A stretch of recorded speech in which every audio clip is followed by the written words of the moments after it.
You are now listening to theGrio's Black Podcast Network, Black Culture Amplified.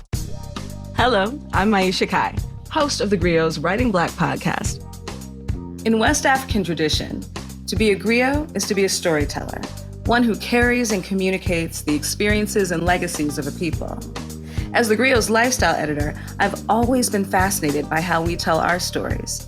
That's why we launched Writing Black, to explore the myriad ways Black writers craft stories and communicate our experiences. Thank you for joining us. Here's an excerpt from this week's guest. Excuse me, ladies and gentlemen. My name is Samaria Johnson. I didn't really come out. Like when I hear young people talking about, I gathered everybody in the living room. Excuse me, I have something to say. Y'all calling me crazy when a bitch been ballin' all day like Brady. I asked a hard question. Do you think I'm alcoholic?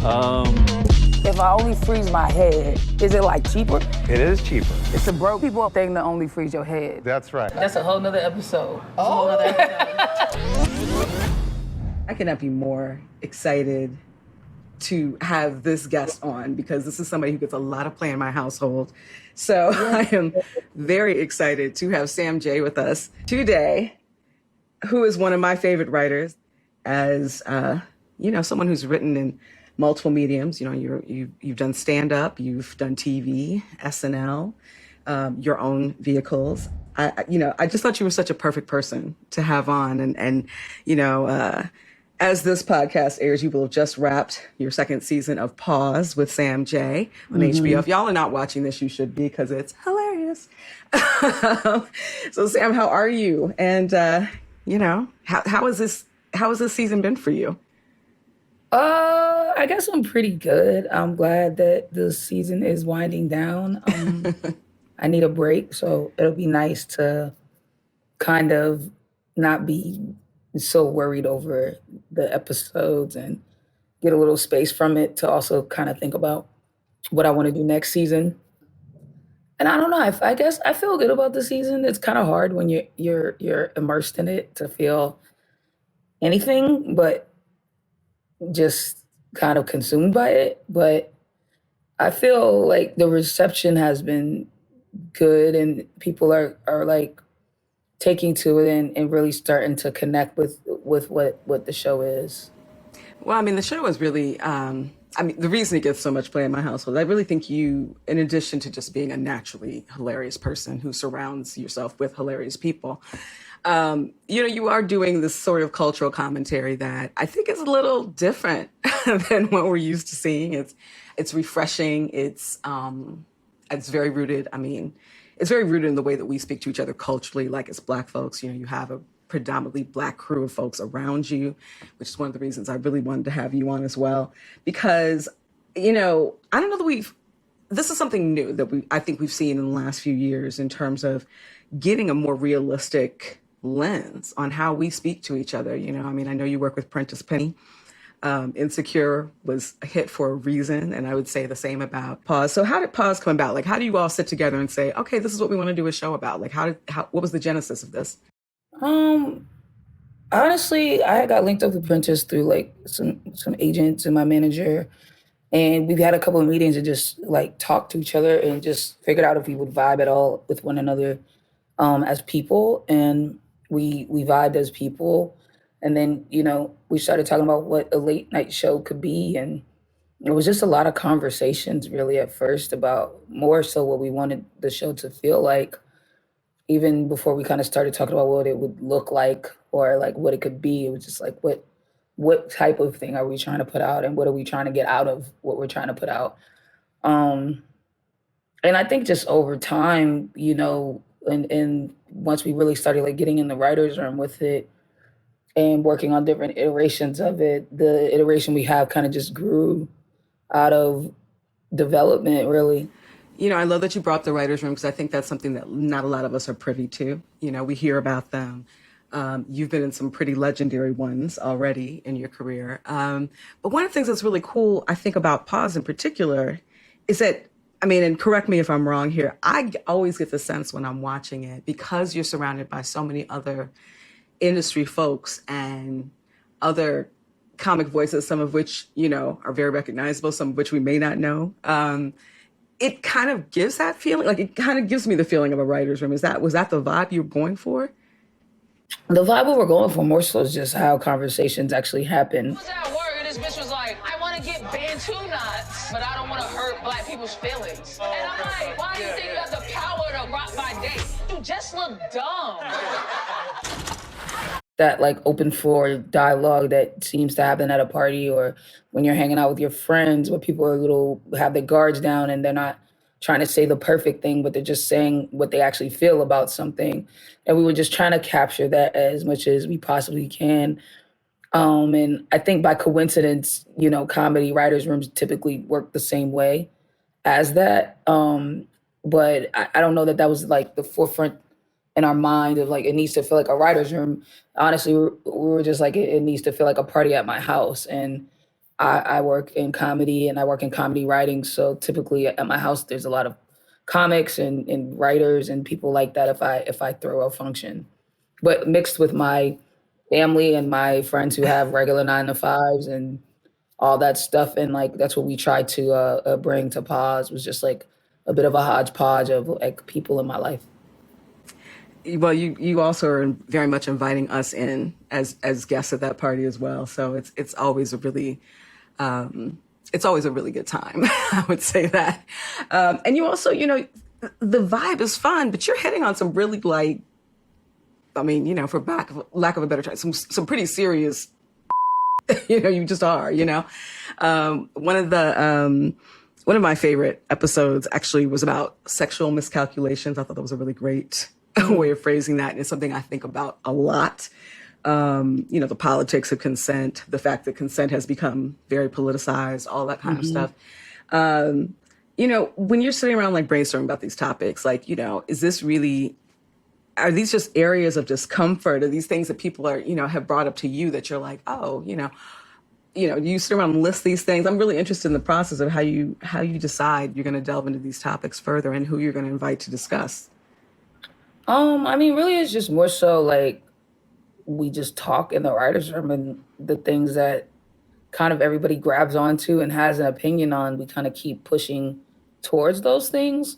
I think it's kind of a combination. Some of it is stuff I know I want to talk about, like I come into the season and I'm like, here's a conversation I want to have because I haven't seen it had in this way. Mm-hmm.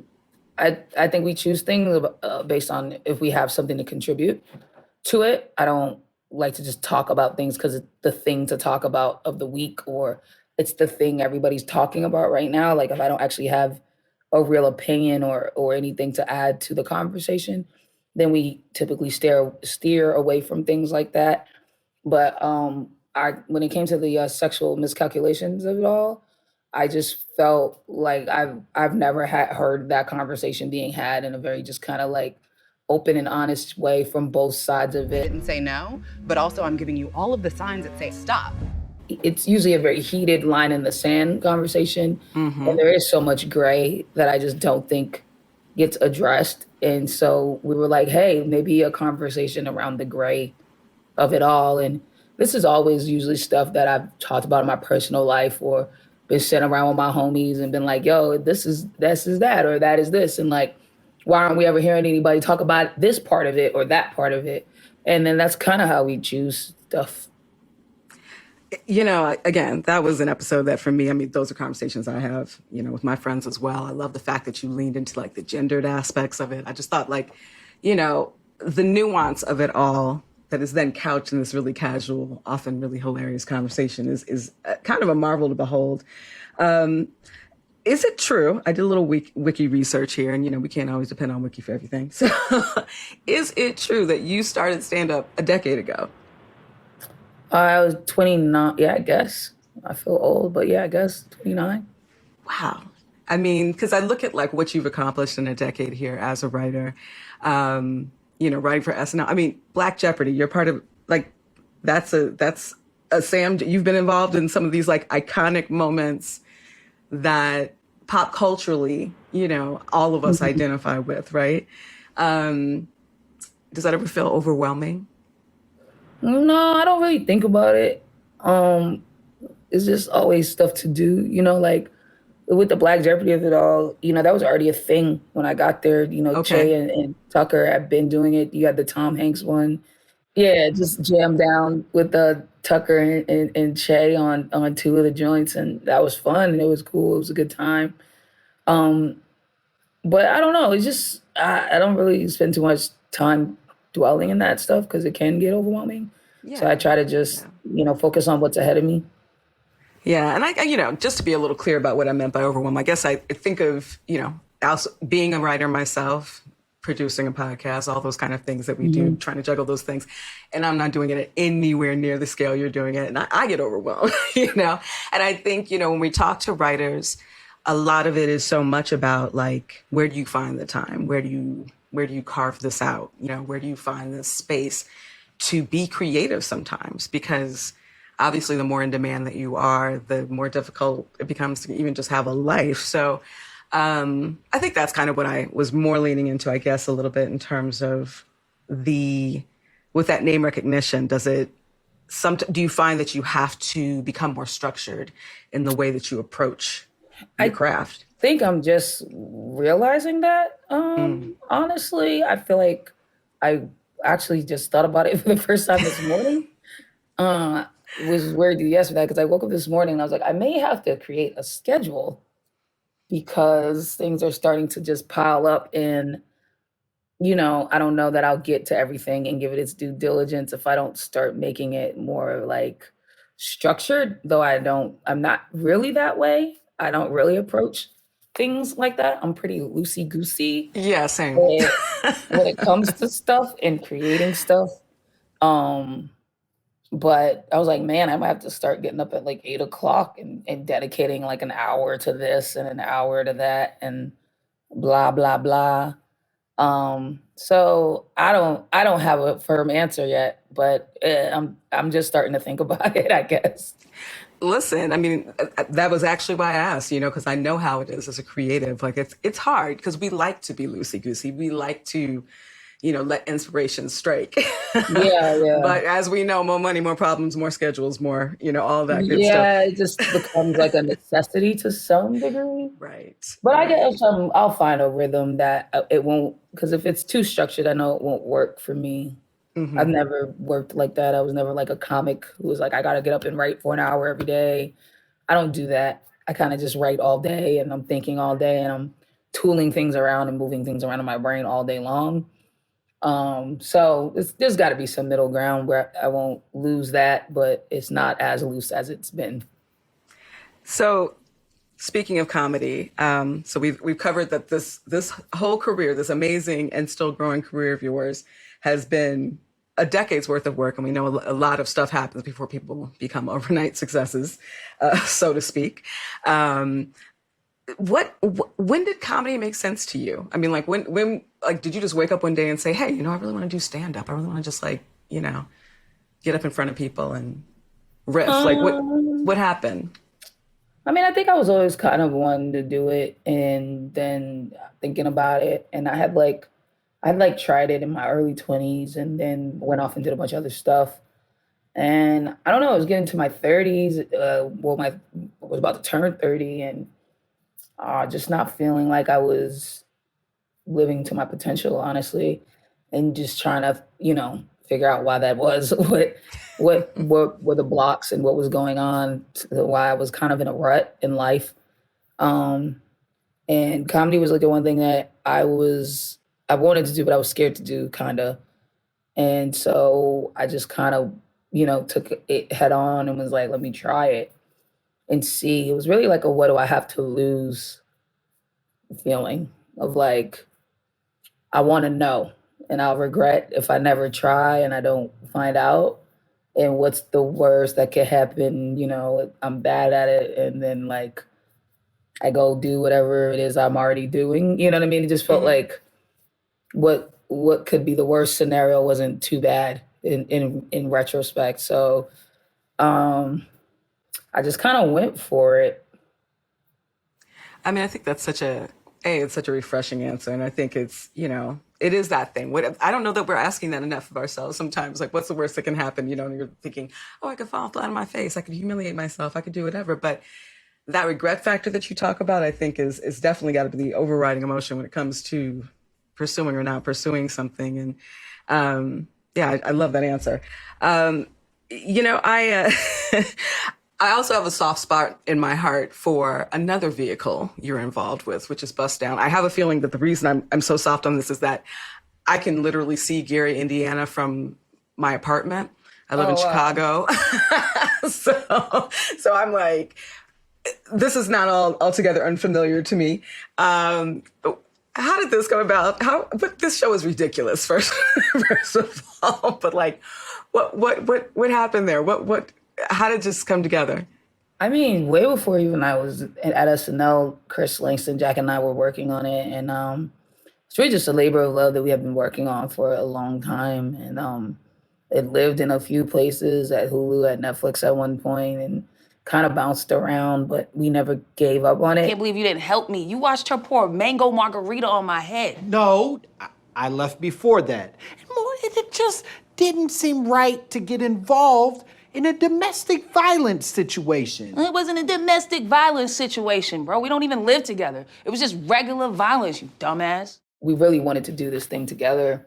And so we all kind of just kept it at the tip of our tongues and in conversation and never really left it hanging, even though we were all kind of getting our own things. Jack had gone into Big Mouth and Langston was on South Side and The Boys and Chris SNL and I was at SNL and then Pause and just like all the little stuff we were just doing, but we just really wanted to make Bust Down because we just thought it was going to be a good, fun, silly time. And it was a good, fun, silly time. Well, I can't wait to hear more. Stay tuned for more from the Writing Black podcast. theGrio Star Stories with Teray, coming soon on theGrio's Black Podcast Network.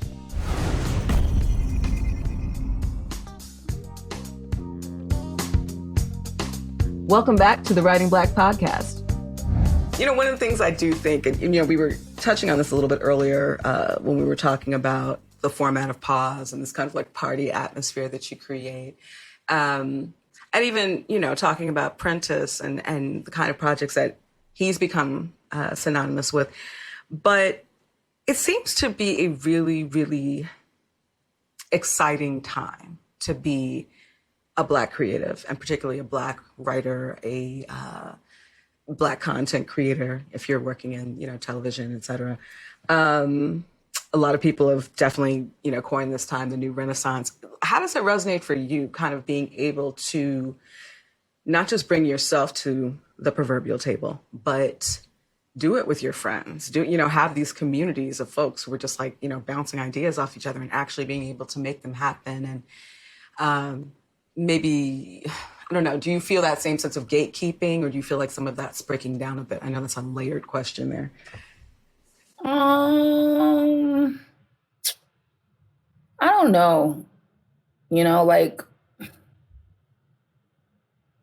don't know. It's tough because I think things have as much power as you give it sometimes, and Fair. I've never been a big believer in gatekeepers and that system in itself.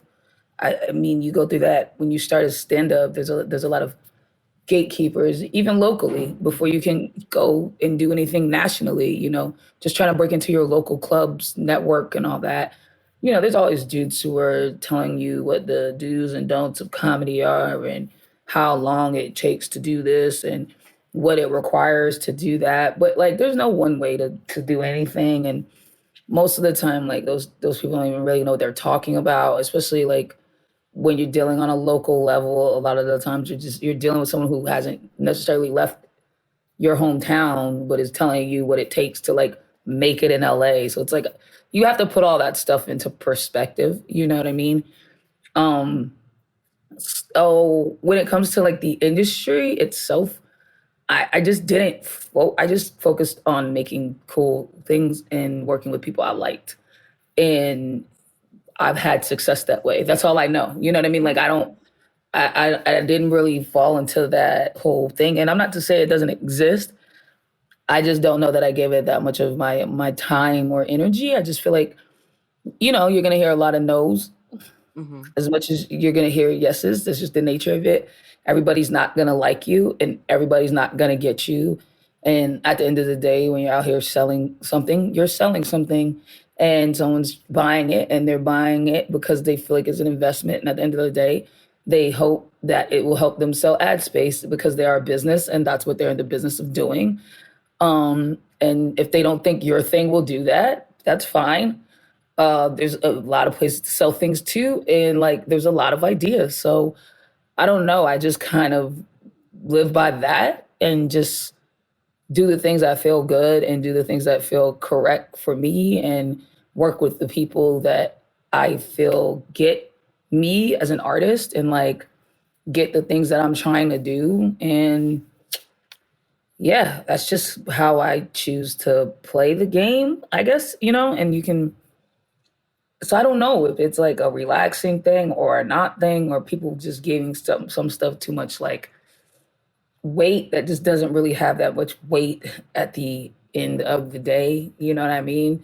I hear a lot of times people say things like, oh, this is the new way. And if you don't have a bunch of followers, then you can't do this. And if you don't have this, which are all these new like gatekeeping rules, right? But I'm not necessarily the most Twitter savvy person. I don't have a lot of followers, probably have 24,000 followers. Maybe, I'm not over 100K on Instagram and like, I don't get that many retweets and like stuff like that. I just try to make cool stuff, with my friends. So I don't know. I think it's a little bit of like, it's how much you play into that too, Not to say I haven't had people do that to me. I don't want to paint that picture. I've definitely had some opportunities or I've gone to some meetings and they've been like, yeah, you need to get your followers up. You need to do this and you need to do that. And then we can get you all these opportunities. And I just walked away from that kind of stuff because I was like, well, that's just not for me. I'm not that type of person. That's not how I'm going to do this. So I have to find another way that's going to work for me. You know what I'm saying? I do know what you're saying. I think we call that integrity. I like it. But I also think, the same could be said of, identity, right? I think we've both lived long enough. I'm a little older than you, but I think we've both lived long enough to kind of see this shift and sometimes pendulum swing when it comes to how identity plays a role in terms of what people think is marketable and when it's not. And you are somebody who, whether you're talking about it, in pause or, bust down, you are very like candid. You're bringing a lot of yourself to the table, whether it's talking about, being masculine of center or, talking about Blackness in very, very candid, you may not get this inside joke kind of terms. Is that something that you feel has been a big key to your success, or do you think it's something that sometimes people are pressing you to do? I don't think anyone's pressing me to do it for sure. I just never wanted to make things that weren't authentic to me and that didn't feel like me, and especially if I'm the driver of it, I just felt like it needs to fit me and feel like me. I didn't want to like, if you know my stand up, I didn't want you to watch my late night show and go like, who the is this person? Right. You know what I mean? Like what's happening? I didn't want to put on a suit and sit behind a desk and be a thing that I'm not. So with everything that I've made, at least up till now, I just look at it like how can I make it fit me? And how can I like do this in a way that feels authentic to my voice? And you've created that space for yourself, but do you also think of it in terms of like the space you might be creating for other people? Does that ever play into anything for you? Not that it should necessarily, but... Yeah and no, right? Like, yes, of course, because it's like a impossible thing to like not think about when you're a minority in so many ways, Black, gay, a woman, you're going to think about it. You know what I'm saying? And like, I do try to make sure when I'm doing stuff, I'm making space for people, like for people who grew up like I grew up and talk like I talk and move like I move. And like, even when Prentice and I talked about, pause, it was like, I just want this to be something my would watch and can go like, yeah, like that. I've had that conversation, or yeah, like just something where they could see themselves in it. And it is not just like completely foreign. I've been a Black woman way longer than I've been a gay woman, but it's like, who decides what you're supposed to align yourself to? And I do think that matters. I do think you have to, kind of move in spaces as authentically as you can, because you make room for people to be themselves and not have to put on airs to do things. And if you make a show and it works and you're talking like around the way, but it's still a level of intelligence to it and a conversation everybody can dig into, then the next person who comes along with that vernacular in a gold chain may be looked at less like they might not know what the they're talking about. You know what I mean? So in that regard, like, sure, but I also don't try to think about that too much, because you don't want to start doing things for that reason. It has to be creatively interesting to me and drive me personally. And at some point, if I'm doing it right, everyone should dislike me for one reason or another if I'm being like a true dynamic person. And so I don't ever want to get like locked into that mode either. And in a weird way, if that makes sense, what I'm trying to say is like, and then, it can become a little self-righteous if you like OD on that tip. Yeah. So it's like, I'm also not trying to play in that lane either of like, I am here for the Black women to do, like, because sometimes I'm just doing some Sam that, because I just want to do it. And there's nothing deeper than that to it, Well, you are definitely an authentic storyteller, and I really admire and appreciate you for that. What's next? Is there something we can be looking? I mean, we know there'll be more of Pause, so I'm excited about that. What else do you have percolating, if you can share? I don't know, just a bunch of stuff in development and ideas that I'm playing with, and things I'm thinking about all types of stuff, from like cartoons to sketches things so just see what excites me and what feels good, what feels right. I can dig it. And we ask this of all of our guests, so I'm going to ask you as well. You are a storyteller, but when you are, like, who are people that you admire who are also storytellers? Whether it be books or film, but people who, I guess, inspire you as a writer. Michael Che. I think he's a phenomenal sketch writer and a great comic. I don't know, so much stuff. There's so much stuff out there, you know what I mean? That I'm always like consuming and stuff. Prentice, Jack Knight. I just think he's such a phenomenal writer, a phenomenal comic, and just great visionary. He did some directing this season. Well, he was supposed to, but he set up a lot of ideas for some directing this season. He ended up getting pulled into a movie.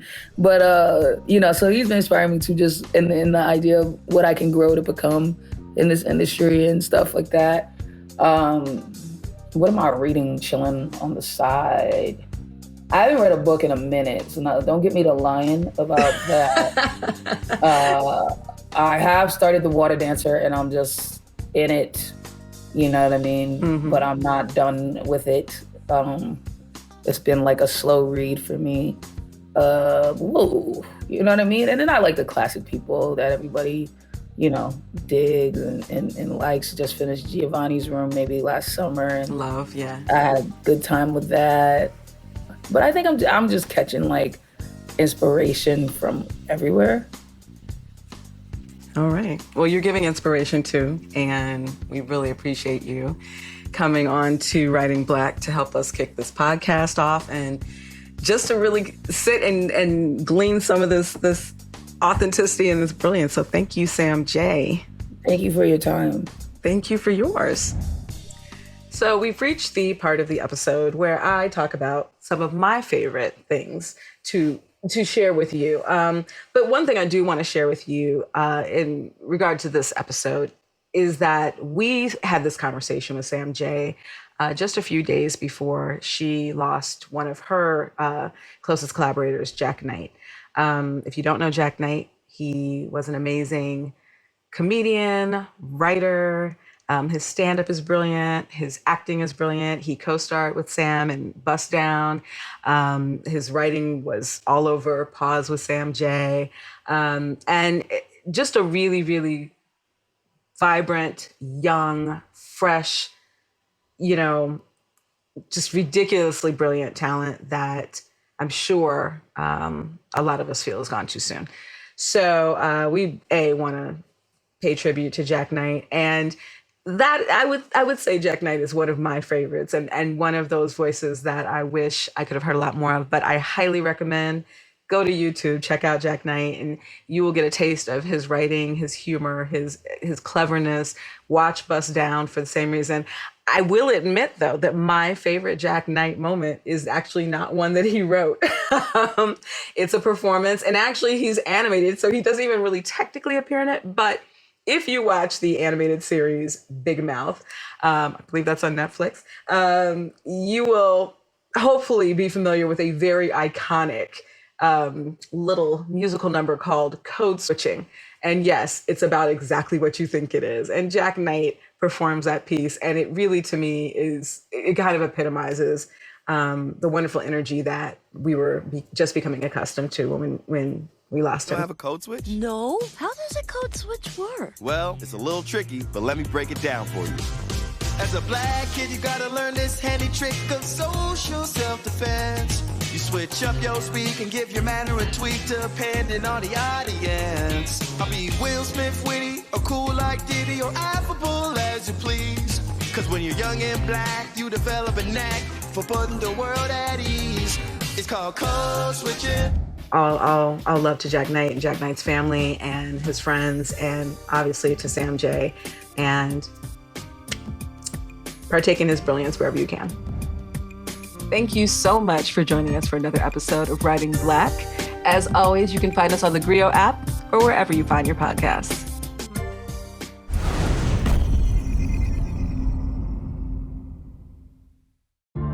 The TheGrio Black Podcast Network is here, and it's everything you've been waiting for. News, talk, entertainment, sports, and today's issues, all from the Black perspective. Ready for real talk and Black culture amplified? Be inspired. Listen to new and established voices now on the TheGrio Black Podcast Network. Listen today on the TheGrio mobile app and tune in everywhere great podcasts are heard.